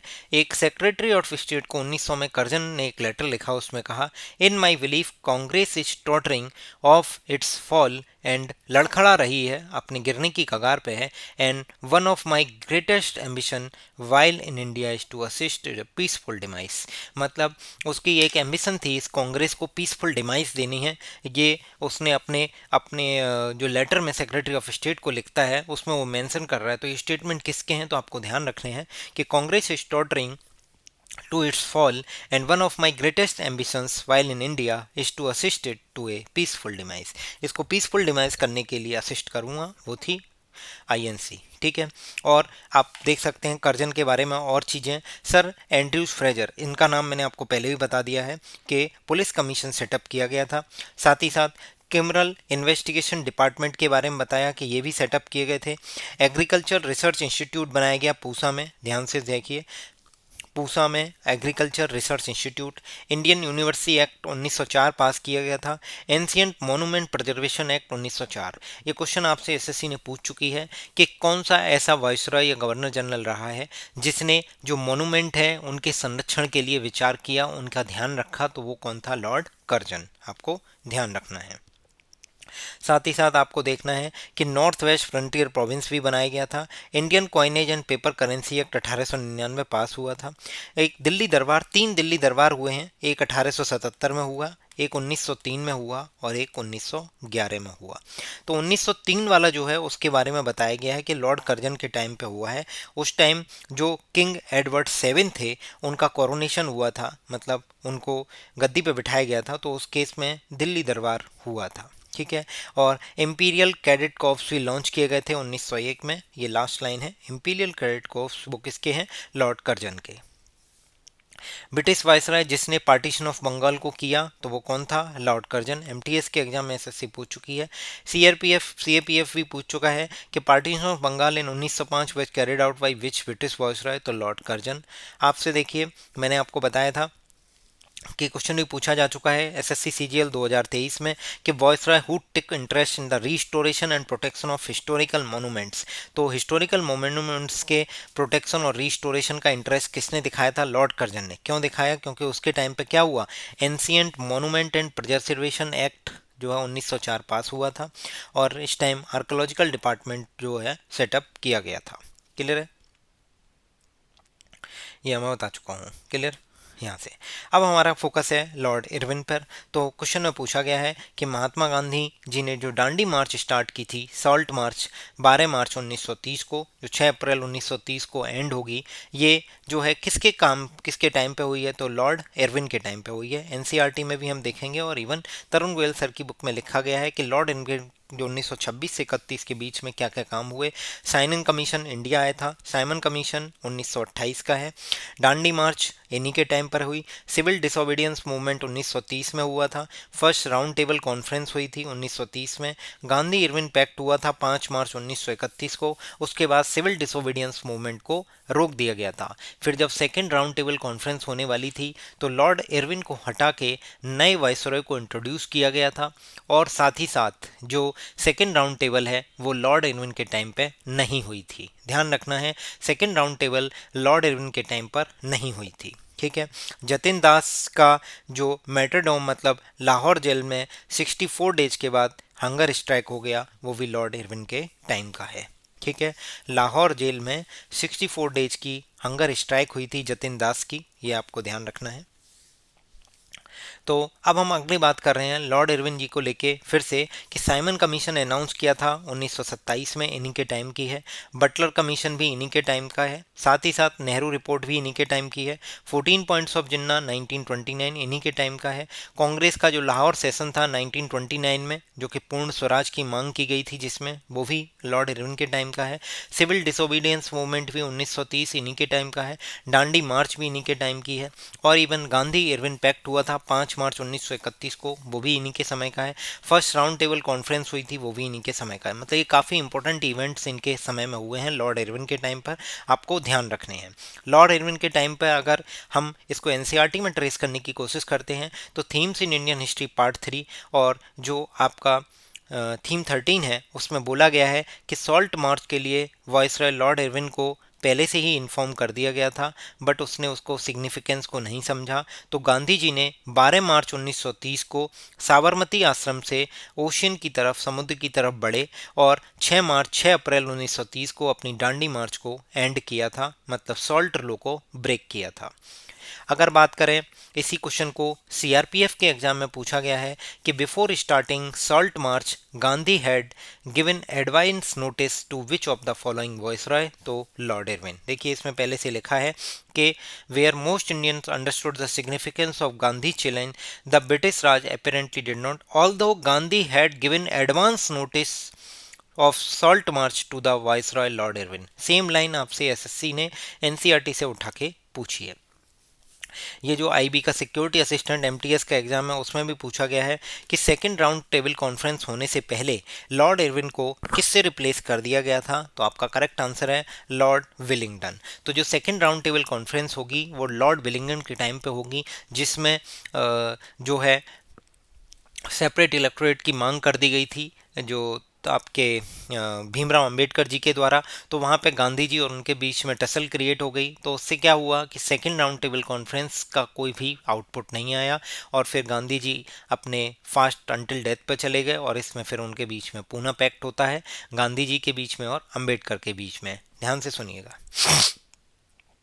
लॉर्ड विलिंगटन के लिए क्या लिखा है, सेकंड राउंड टेबल कॉन्फ्रेंस 1931 में। ये काफ़ी इंपॉर्टेंट क्वेश्चन है, कई बच्चे गलत कर सकते हैं कि सेकंड राउंड टेबल कॉन्फ्रेंस किसके पीरियड में हुई है, तो लॉर्ड इरविन इसका करेक्ट आंसर नहीं है, क्योंकि सेकंड राउंड टेबल कॉन्फ्रेंस होने से पहले लॉर्ड विलिंगटन को चार्ज दे दिया गया था वाइसरॉय ऑफ इंडिया का। तो सेकंड राउंड टेबल कॉन्फ्रेंस 1931 में ही हुई थी, बट लॉर्ड विलिंगटन के टाइम पर हुई थी। गांधी जी रिटर्न हुए सेकंड राउंड टेबल कॉन्फ्रेंस के टाइम पे, और उन्होंने सिविल डिसोबीडियंस मूवमेंट को रिन्यू कर दिया था। क्या कर दिया था, रिन्यू कर दिया था जनवरी 1932 में। कम्युनल अवार्ड अनाउंस कर दिए गए थे, और साथ ही साथ थर्ड राउंड टेबल कॉन्फ्रेंस भी हुई थी, पूना पैक्ट हुआ, गवर्नमेंट ऑफ इंडिया एक्ट 1935 भी पास हुआ। नेक्स्ट देखेंगे लॉर्ड विलिंगटन के लिए लूसेंट में क्या दिया गया है कि सेकंड राउंड टेबल कॉन्फ्रेंस हुई, सिविल डिसोबीडियंस मूवमेंट हुआ, मैकडोनल्ड कम्युनल अवार्ड अनाउंस हुए थे, थर्ड राउंड टेबल कॉन्फ्रेंस हुई थी, और कांग्रेस सोशलिस्ट पार्टी की फाउंडेशन हुई। कांग्रेस सोशलिस्ट पार्टी के जो फाउंडर हैं वो हैं जयप्रकाश नारायण जी। जयप्रकाश नारायण जी का जो मेमोरियल यानी म्यूजियम है ऑफ सोशलिज्म, ये कहाँ पे है, ये लखनऊ में है। ये आपसे एग्जाम में 100% पूछा जा सकता है, ये अभी रिसेंटली न्यूज़ में रहा है। ठीक है, बिल्कुल आप ध्यान से सुन सकते हैं और ध्यान से इसको रख सकते हैं। गवर्नमेंट ऑफ इंडिया एक्ट 1935 हुआ था। बर्मा इंडिया से सेपरेट हो गया था 1935 में, ये आपको ध्यान रखना है। ऑल इंडिया किसान सभा 1936 में। ये क्वेश्चन क्वेश्चन पूछा गया है कि ऑल इंडिया किसान सभा जो सेटअप हुई थी वो किसके काम कार्यकाल में हुई है, तो लॉर्ड विलिंगडन के कार्यकाल में। मैं आपको वो क्वेश्चंस भी आपको बताने जा रहा हूँ। साथ ही साथ वीडियो के साथ बने रहिए। मैं आपसे बस एक रिक्वेस्ट करूँगा कि इस वीडियो को ज़्यादा से ज़्यादा शेयर कीजिए। हमारी जो एसएससी जीएस एक्स की सीरीज़ है ये आपके काफ़ी काम में आने वाली है। आपके मार्क्स बूस्टर सीरीज है, आपके मेंस के लिए एक मूल मंत्र है। हम इसमें धीरे धीरे टॉपिक्स कवर करने की कोशिश कर रहे हैं। एक एक टॉपिक की एक एक वीडियो है, ज़्यादा टाइम नहीं लगेगा। हम अपने बेस्ट आपको ट्राई कर रहे हैं कि आपको मेंस तक काफ़ी सारे टॉपिक्स आपके कवर हो जाएं। ठीक है, बस आपसे एक रिक्वेस्ट है, आप वीडियो पूरी देखिए और ज़्यादा से ज़्यादा लोगों को शेयर कीजिए जिससे कि उनका भी फ़ायदा हो सके। रेलवे के एग्ज़ाम में एसएससी ने क्या पूछा है कि रेलवे के एग्ज़ाम में जो रेलवे बोर्ड है उसने पूछा है कि किस साल, मतलब किसके पीरियड में 1931 में जो नई दिल्ली नई कैपिटल इनॉग्रेट की गई थी, तो 1931 में किसके टाइम पे हुई थी, लॉर्ड इरविन के टाइम पे। ठीक है, ध्यान से आईवीएसीआई को ग्रेड 2 का जो पेपर होता है उसमें सिंपली पूछा गया था कि भगत सिंह, सुखदेव और राजगुरु को जब हैंग किया गया था 23 मार्च 1931 को, तो उस टाइम वायसरॉय कौन था, तो उस टाइम वायसरॉय कौन था, लॉर्ड इरविन। क्लियर है। एनडीए के एग्जाम में पूछा गया है कि अगर गांधी ना होता ये दुनिया वाकई बहुत सुंदर होती, ये किस वायसरॉय ने ये स्टेटमेंट दिए थे, तो लॉर्ड विलिंगडन ने ये स्टेटमेंट दिए हैं। किसने, लॉर्ड विलिंगडन। ये एनडीए के एग्जाम में पूछा जा चुका है, एनडीए 2019 में। और मैंने अभी आपसे पूछा था कि ऑल इंडिया किसान सभा जो है उसके इस्टेब्लिशमेंट के लिए टाइम पर जो वायसरॉय था वो कौन था, तो आंसर तो इसका लॉर्ड विलिंगडन है। बट आपसे मेरा क्वेश्चन है कि ऑल इंडिया किसान सभा के फाउंडर कौन है। आपको मुझे फाउंडर कमेंट करके बताने हैं। जो क्वेश्चन मैं पूछ रहा हूँ वो आपके एग्जाम के लिए महत्वपूर्ण है। अगर आप इसको मिस करते हो मतलब आप एग्जाम में इसको मिस कर दोगे, इसलिए इसको सर्च कीजिए अपने गूगल पर या अपनी बुक्स में जहाँ से भी आप पढ़ते हैं, और अपना कमेंट करके बताइए और अपने नोट्स में एड ऑन कीजिए अगर आपको नहीं आता है तो। अब देखिए, जो ICAR Indian agriculture research institute Pusa, इस वाले एग्जाम में पूछा गया है कि लॉर्ड नॉर्थबुक जो वायसरॉय ऑफ इंडिया था, एक्चुअली ये लॉर्ड नॉर्थबुक नहीं है, ये लॉर्ड लिटन होना चाहिए था। यहाँ पे ये गलत है, अभी आपको मैं बताता हूँ। ठीक है, इसमें क्या है कि दिल्ली दरबार ऑर्गेनाइज किया था और ऑफिशियली क्वीन विक्टोरिया ने अपने आप को इम्प्रेस ऑफ इंडिया डिक्लेयर किया था, यानी केसर ए हिंद की उपाधि ली थी। तो 1877 में जो दिल्ली दरबार हुआ उसमें हुआ था। इसमें आपको मैं लॉर्ड लिटन के बारे में बताता हूँ कि लॉर्ड लिटन को वॉइसरॉय ऑफ रिवर्स करेक्टर्स बोला गया है। पहली बात, दिल्ली दरबार 1877 में अनाउंस हुआ। क्वीन विक्टोरिया ने अपने आप को अनाउंस किया था कि वो इम्प्रेस ऑफ इंडिया है और केसर ए हिंद का टाइटल प्रोक्लेम किया था। ठीक है, इसी टाइम पर एक फेमाइन हुई थी 1876-77 में, जिसमें 5 मिलियन लोगों की डेथ हो गई थी और उसके बाद भी ये दिल्ली दरबार हुआ था। इसका लोगों ने विरोध किया और इसी के बेसिस पर आगे फेमाइन कमीशन बनता है, जिसको फॉर्म किया था रिचार्ड स्ट्रेटजी के अंडर रिचार्ड स्ट्रेटजी के अंदर फेमाइन कमीशन फॉर्म हुआ था। सेकेंड एंग्लो अफगान बार हुआ और vernacular press act 1878 lord Lytton के टाइम पर ही, मतलब वर्नाकुलर प्रेस एक्ट 1878, मतलब आप लोकल लैंग्वेज में न्यूज़पेपर या मैगजीन नहीं छाप सकते। ठीक है, जिससे कि लोगों को मैसेज ही कन्वे नहीं होगा और लोग यूनाइट नहीं हो पाए। ठीक है, इंडियन आर्म एक्ट पास हुआ 1878 में। इसमें बोला गया कि कोई भी इंडियन जो है वो अनलाइसेंस हथियार नहीं रख सकता, जबकि जो इंग्लिश पीपल हैं वो बिना लाइसेंस के हथियार होल्ड कर सकते हैं। ठीक है, सिविल सर्विस एग्जाम की जो एज है वो 21 साल से 19 साल कर दी थी। ठीक है, अगला देखिए, क्वेश्चन पूछा गया है कि जो आर्य समाज की स्थापना स्वामी दयानंद सरस्वती जी के द्वारा की गई, उस टाइम वायसरॉय कौन था। तो देखिए, जब आर्य समाज की स्थापना स्वामी दयानंद सरस्वती जी के द्वारा की गई थी तो 1875 में की गई थी, और 1875 में आपका कौन था, लॉर्ड नॉर्थबुक था। यहाँ पे करेक्ट आंसर लॉर्ड नॉर्थबुक है। और जो ये क्वेश्चन है क्वीन विक्टोरिया वाला, केसर हिंद की उपाधि, ये 1877 में जो दिल्ली दरबार हुआ ये लॉर्ड लिटन के टाइम का है। ठीक है, ये क्वेश्चन भी एसएससी के डिफरेंट एग्जाम्स में पूछा गया है कि अफगानिस्तान के खिलाफ एग्रेसिव पॉलिसी किसने की थी, तो लॉर्ड लिटन ने। किसने, लॉर्ड लिटन।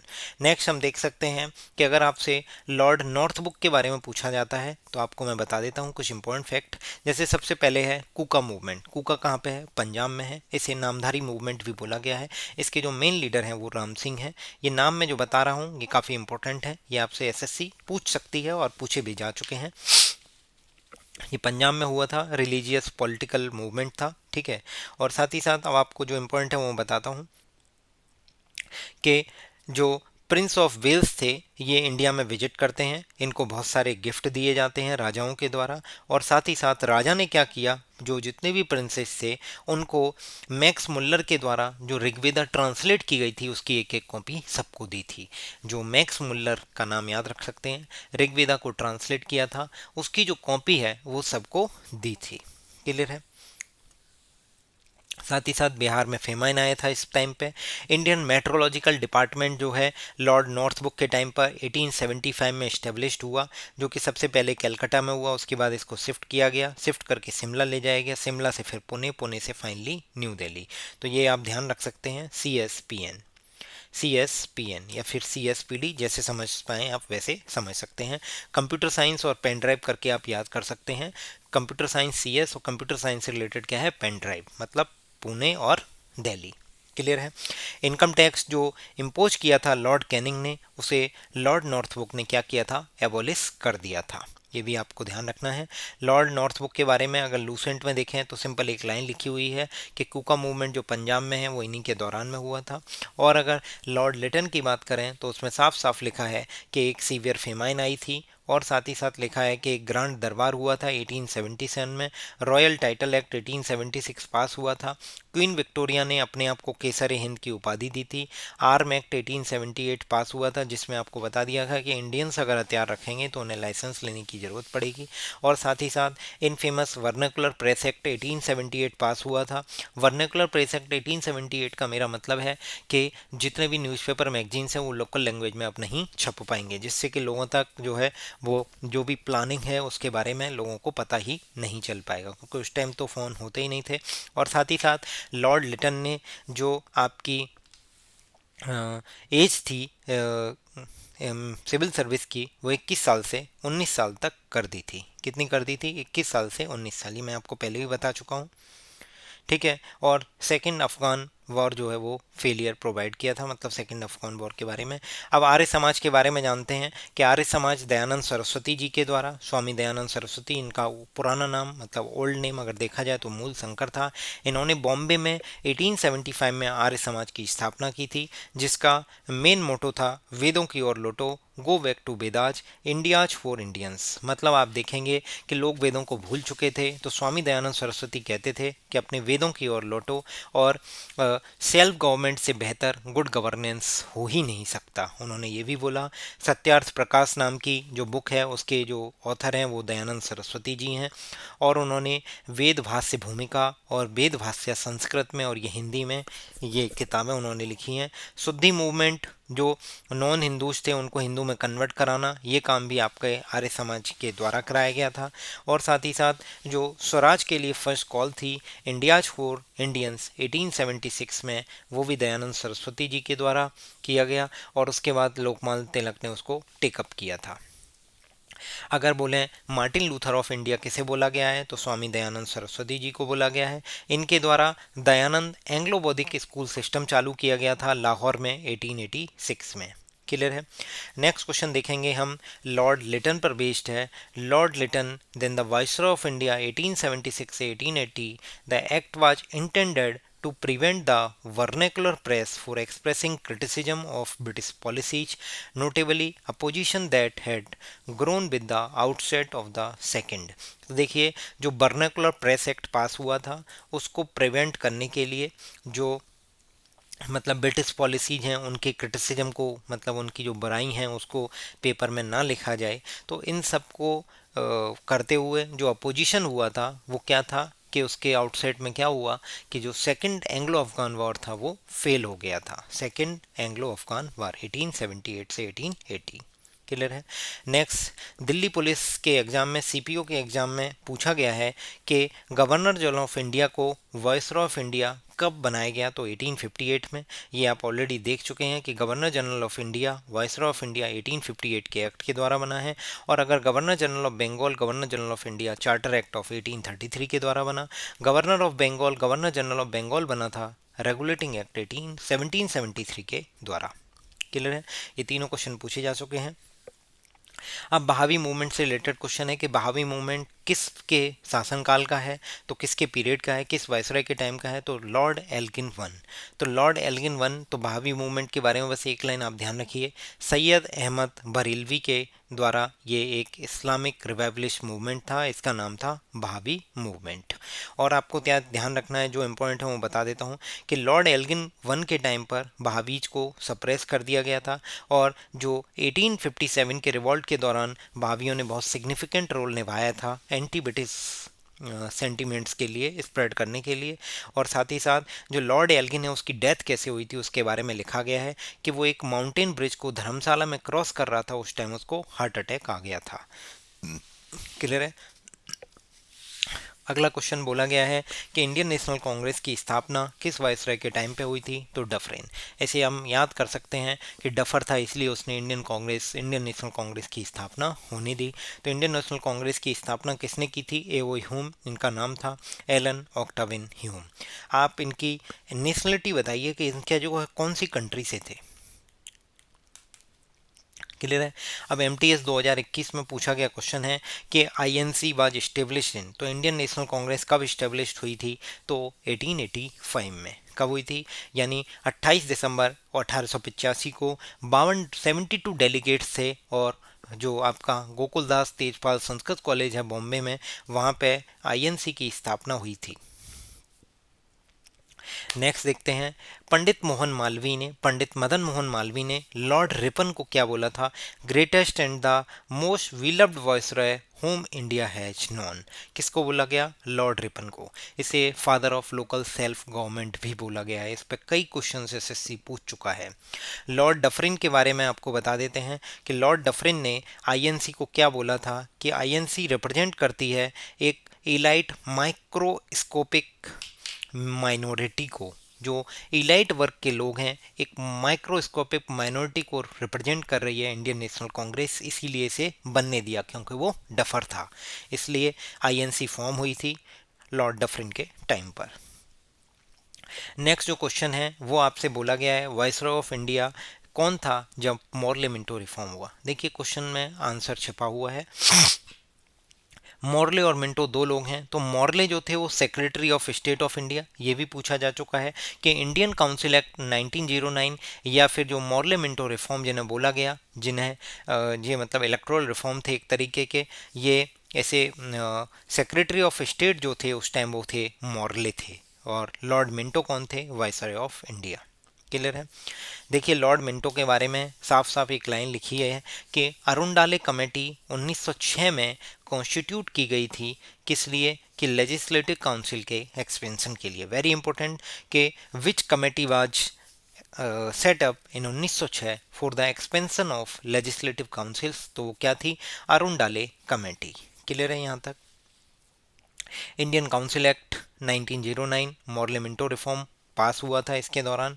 साथ ही साथ आपको ध्यान रखना है, लाला लाजपत राय और अजीत सिंह और बाल गंगाधर तिलक को बर्मा के मांडले जेल में भेज दिया गया था लॉर्ड मिंटो ने। क्लियर है। कम्युनल इलेक्टोरल सिस्टम इंडिया में पहली बार कब इंट्रोड्यूस हुए थे, तो मॉडले मिंटो रिफॉर्म 1909 के दौरान communal electoral reform system introduce हुआ था इंडिया में। Last governor general of British India बोला गया है, तो last governor general of British India कौन बनेगा आपका, ये लॉर्ड माउंट बेटन। अब माउंट बेटन पर फोकस करते हुए रेलवे ने एक क्वेश्चन और पूछा है कि first governor general of free India बताइए, तो first governor general of free India कौन है, लॉर्ड माउंट बेटन। साथ ही साथ अगर आपसे पूछा जाए कि इंडिया के इंडिपेंडेंस के टाइम पर जो वाइसरॉय ऑफ इंडिया था वो कौन था, लॉर्ड माउंट बेटन। बाद में सी राजगोपालाचारी जी बनेंगे अब। ठीक है। तो लॉर्ड माउंटबेटन के बारे में आप देख लीजिए कि लॉर्ड माउंटबेटन लास्ट वाइसरॉय था और फर्स्ट गवर्नर जनरल था फ्री इंडिया का, पहली बात। ठीक है। पार्टीशन ऑफ इंडिया 3 जून 1947 का है, 3 जून 1947 लॉर्ड माउंटबेटन का है, जिसे माउंटबेटन प्लान बोला गया है, 3 जून 1947 का है। इंडियन इंडिपेंडेंस एक्ट पास हुआ था जिसमें 15 अगस्त 1947 को इंडिया इंडिपेंडेंट हुआ था, और एक रिटायर्ड जो सी राजगोपालाचारी थे इनके बारे में बोला गया है कि first and the last Indian, first और लास्ट मतलब पहले और आखिरी दोनों ही केस में जो गवर्नर जनरल थे फ्री इंडिया के वो कौन थे, सी राजगोपालाचारी। अब आपसे एसएससी क्या पूछ रहा है, सीएचएसएल 2019 में पूछा है कि भारत और पाकिस्तान के स्वतंत्र राज्यों के निर्माण की देखरेख का अंतिम भारतीय वायसराय कौन था। तो अंतिम भारतीय वायसराय लास्ट ही थे कौन, लॉर्ड माउंटबेटन। अब देखिए, लॉर्ड रिपन के बारे में बोला गया है कि इसे father of local self government भी बोला गया है, तो इसका करेक्ट आंसर है लॉर्ड रिपन। लॉर्ड रिपन के लिए एक लाइन लिखी गई है, वो किसने बोली है कि lord who said the lord Ripon the saviour of India and his rule the beginning of golden age in India. मतलब वो इंडिया की गोल्डन एज को बोला गया है, तो ये किसने बोला है, फ्लोरेंस नाइटिंगेल ने। किसने, फ्लोरेंस नाइटिंगेल। और अगर पूछा जाए कि लॉर्ड रिपन ने लोकल जो सेल्फ गवर्नमेंट है उसका डेवलपमेंट इंडिया में कब किया था, वो था 1882 में, 1882। क्लियर है। अब एमटीएस 2022 में पूछा गया है कि Ilbert bill was passed during the term of Lord Ripon to bring the Indian and European magistracy on equal footing. तो 1883 में एल्बर्ट विल पास हुआ। इसमें क्या था कि कोई इंडियन है, अगर उसका केस सुनना है तो वो यूरोपियन नहीं सुनेंगे, इंडियन का इंडियंस, मतलब उन दोनों को इक्वल रखा गया था मजिस्ट्रेसी में। मतलब जो मतलब कोर्ट में ऐसा नहीं है कि यूरोपियन का केस यूरोपियन सुन रहे हैं और इंडियंस का केस यूरोपियन, तो इस तरीके से इक्वल फुटिंग की बात की गई थी। तो वो था एल्बर्ट विल 1883 लॉर्ड रिपन के टाइम पे। अब लॉर्ड रिपन के बारे में बहुत सारी चीज़ें हैं, उसको देख लीजिए कि जो 1881 में सेंसस हुई थी वो लॉर्ड रिपन के टाइम पे हुई थी। इसने एक बुक लिखी है, इसका नाम आप ध्यान रख सकते हैं, इसका नाम है ड्यूटी ऑफ एज। क्या नाम है, duty of age. Duty of age नाम की जो बुक है वो लॉर्ड रिपन ने लिखी है। फर्स्ट फैक्ट्री एक्ट 1881 इसी के टाइम पे पास हुआ था। इसमें बोला गया था कि 7 साल से कम के बच्चे काम नहीं करेंगे और साथ ही साथ 1 घंटे का रेस्ट दिया जाएगा और डेंजरस मशीनरी से दूर रखा जाएगा और 12 साल तक के बच्चों के लिए वर्किंग आवर्स पे लिमिट लगेगी और बोला गया था कि महीने में 4 छुट्टी दी जाएंगी। तो पहली बार ब्रिटिश गवर्नमेंट ने ट्राई किया था कि वर्किंग कंडीशंस को, फैक्ट्री में जो लेबर्स हैं उनकी वर्किंग कंडीशंस को इम्प्रूव करने का। अब जो मोस्ट इम्पॉर्टेंट है वो ध्यान से सुनिए कि जो वुड्स डिस्पैच आया था 1854 में, उसको रिव्यू करने के लिए हंटर कमीशन आया था। क्या आया था, हंटर कमीशन 1882 में। वर्नाकुलर प्रेस एक्ट 1882 में क्या किया गया था, रिपील कर दिया गया था। इसे father of local self government भी बोला गया है। क्या बोला गया है, father of local self government in India. Next आप देख सकते हैं इंडियन फेमाइन कोड प्रिपेयर किया गया था किसके चेयरमैनशिप, किस कमीशन में, तो वो बनाया था स्टार्चे कमीशन ने। ये आपसे एसएससी मेंस के एग्जाम में पूछा जा सकता है कि Indian famine code 1883 was prepared by which commission, तो उसका नाम था स्टार्ची कमीशन। क्लियर है।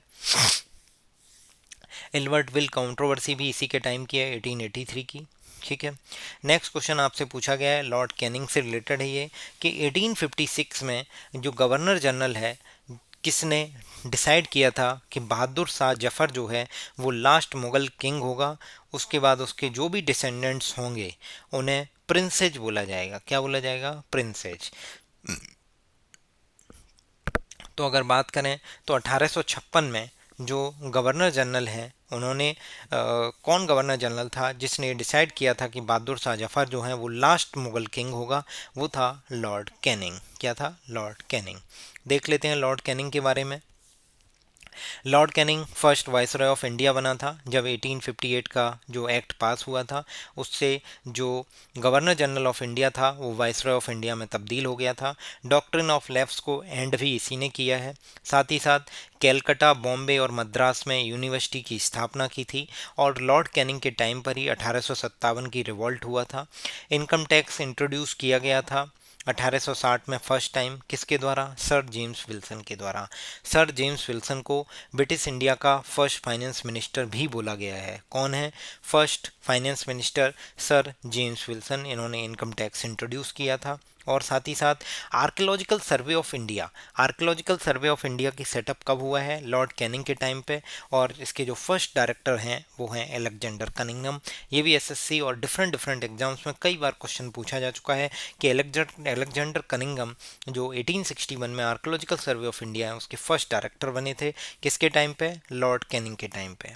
साथ ही साथ आपको क्या ध्यान रखना है कि लॉर्ड मैकाले ने जो इंडियन पीनल कोड का जो एक स्केच बनाया था उसको फाइनल 1862 में इंडियन पीनल कोड और CrPC code of civil procedure and criminal procedure 1861 enact कर दिए गए थे और वाइट म्यूटिनी भी इन्हीं के टाइम पर हुई थी। लास्ट गवर्नर जनरल थे लॉर्ड कैनिंग, अपने भारत के गवर्नर जनरल ऑफ इंडिया थे। इन्होंने विडो रीमैरिज एक्ट पास किया था, सबसे पहली बात ये तो इम्पोर्टेंट है, और साथ ही साथ 1858 का एक्ट पास हुआ जिससे ये वाइसरॉय ऑफ इंडिया बन गए। डॉक्ट्रिन ऑफ लैप्स को विड्रॉ किया था, ठीक है। लॉर्ड कैनिंग के लिए और भी चीज़ें लिखी गई हैं कि इंडियन पीनल कोड और क्रिमिनल प्रोसीजर कोड 1859 इन्होंने पास किया। इंडियन हाई कोर्ट एक्ट पास किया था और साथ ही साथ इनकम टैक्स को इंट्रोड्यूस किया था फर्स्ट टाइम 1858 में, जिसमें आप इनका नाम याद रख सकते हैं ब्रिटिश इंडिया के फर्स्ट प्राइम मिनिस्टर का, सर जेम्स विल्सन का, ठीक है। और इंडिगो राइट्स जो हैं बंगाल में 1860 में इन्हीं के टाइम पे हुए थे। कलकत्ता, बॉम्बे और मद्रास में यूनिवर्सिटी की स्थापना भी 1857 में लॉर्ड कैनिंग के टाइम पर ही की गई थी। नेक्स्ट आप देख सकते हैं कि फर्स्ट वाइसरॉय ऑफ इंडिया और last governor general of India तो वो कौन बनेगा, लॉर्ड कैनिंग। क्लियर है। फिर से देखिए, सीआरपीसी है, इंडियन पीनल कोड है, सिविल प्रोसीजर कोड है, क्रिमिनल प्रोसीजर कोड है, ये किसने पास किए थे, तो लॉर्ड कैनिंग ने, ठीक है। इंडिगो रिवॉल्ट के टाइम पे वाइसरॉय कौन था, तो आपको अभी अभी बताया गया है कि इंडिगो रिवॉल्ट के टाइम पे जो वाइसरॉय था वो कौन था, लॉर्ड कैनिंग। लॉर्ड कैनिंग जो है गवर्नर जनरल ऑफ इंडिया हैं, वो किस पीरियड में रहे हैं, तो लॉर्ड कैनिंग रहे हैं 1856 से लेके 1862 तक। आप ऐसे याद कर सकते हैं 56 से 62। और अगर आपसे वेरी इंपॉर्टेंट क्वेश्चन 1857 का रिवॉल्ट किस वाइसरॉय के टाइम पे हुआ है, तो वो हुआ है आपका लॉर्ड कैनिंग के टाइम पर।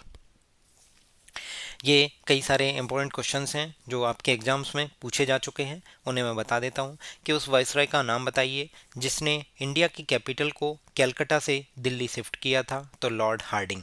आप ऐसे याद कर सकते हैं कि कलकत्ता से दिल्ली शिफ्ट करना भारत की राजधानी को एक हार्ड डिसीजन था, तो इसको याद करेंगे लॉर्ड हार्डिंग से। कैसे, हार्डिंग मतलब हार्ड डिसीजन। अगला देखिए, जो क्रिप्स मिशन जब इंडिया में आया था या फिर जो क्विट इंडिया मूवमेंट 1942 में आईएनसी के द्वारा लॉन्च किया गया था, तो उस टाइम अगर आपसे पूछा जाए कि वायसरॉय कौन था, तो लॉर्ड लिनलिथगो। कौन था, लॉर्ड लिनलिथगो। नेक्स्ट है कि जब नॉन कॉपरेशन मूवमेंट स्टार्ट हुआ था इंडिया में, तो उस टाइम वायसरॉय कौन था, तो Lord Chelmsford. Lord Chelmsford, clear है। अब लॉर्ड मायो के बारे में पूछा गया है कि फाइनेंशियल डिसेंट्रलाइजेशन का काम किसने किया, ये सिलेक्शन पोस्ट में है। और एक ऐसा वायसरॉय जिसे असैसिनेट किया गया था इंडिया में, तो वो कौन था, लॉर्ड मायो। ये क्वेश्चन पढ़िए, who among the which of the following viceroy of British India took the first step to separate the provincial finance from the central finance and introduce financial decentralisation. 1870 में financial decentralisation किसने introduce किया था, Lord मायो ने, जिसका assassination किया गया था भारत में पोर्ट ब्लेयर में सेलुलर जेल में जब ये था। और आपको ध्यान रखना है कि इसने क्या किया, जो सेंट्रल फाइनेंस था और प्रोविंस फाइनेंस था उन दोनों को सेपरेट कर दिया था। क्या था, लॉर्ड मायो। लॉर्ड मायो के लेके आपको क्वेश्चन में पहले ही दिखाया है कि फाइनेंशियल डिसेंट्रलाइजेशन का प्रोसेस स्टार्ट किया था। काठियावाड़ में राजकट कॉलेज बनाया, मायो कॉलेज बनाया अजमेर में। सेंसस हुई थी इसके टाइम पर 1872 में, ध्यान से सुनना है, फर्स्ट टाइम हुई थी, और इससे पहले वो 1881 की थी। Statistical survey of India organise किया गया था under the direction of William Wilson Hunter के डायरेक्शन में। क्लियर है। और एक आपको ये वाली लाइन बहुत इंपॉर्टेंट ध्यान रखनी है, the only viceroy to be murdered in the office by a Pathan convict Sher Ali Afridi in cellular jail in Port Blair. Port Blair में एक सेलुलर जेल में 1872 में शेर अली अफरीदी एक पठान है, उसके द्वारा इसको मर्डर कर दिया गया, एसेसिनेट किया गया था।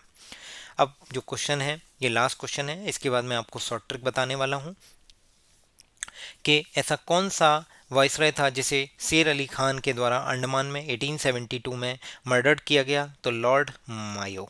फिर पूछा गया है कि सेलुलर जेल में अंडमान में 1872 में किस वाइसरॉय को किल किया गया, तो lord Mayo. In 1872 lord Mayo was assassinated in Port Blair. Clear है।